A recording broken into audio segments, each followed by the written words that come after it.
And welcome back to Primetime News. Special welcome to viewers on onespotmedia.com as well as TVJ International in the Cayman Islands. Up first this evening, with almost 10,000 customers in St. Elizabeth still without electricity, the Jamaica Public Service has pledged $50 million to help those residents with their first electricity bills. During a tour and a press briefing in the parish on Thursday, the Light and Power Company assured residents that it will be committing to the August 31 timeline for full restoration. Kelisha Williams has the story.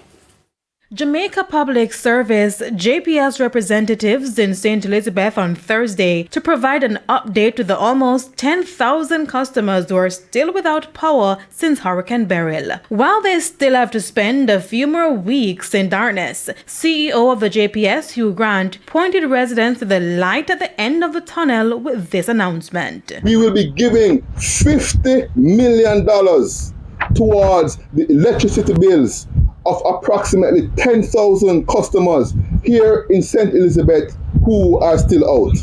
In breaking down how the $50 million will be spent, Mr. Grant says each customer will receive $5,000 towards their next bill. And this will be reflected as a credit on their bills. The other thing that we're doing is we have committed and are doing community meetings. Over the next few weeks, we will be in the communities of St. Elizabeth meeting with our customers, providing them with information and tangible assistance such as charging to support their devices.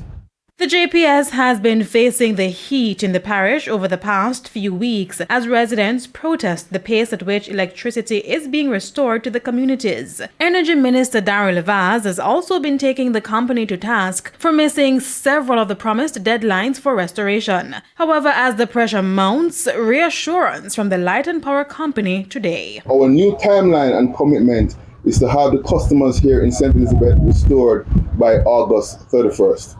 And we're doing all that we can to safely accomplish that timeline.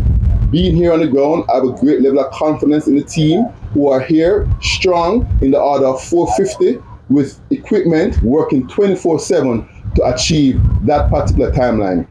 And to further boost the resources on the ground, the company says 8 additional workers from overseas will arrive in the country next week to help with the restoration efforts. Kelisha Williams, TVJ News.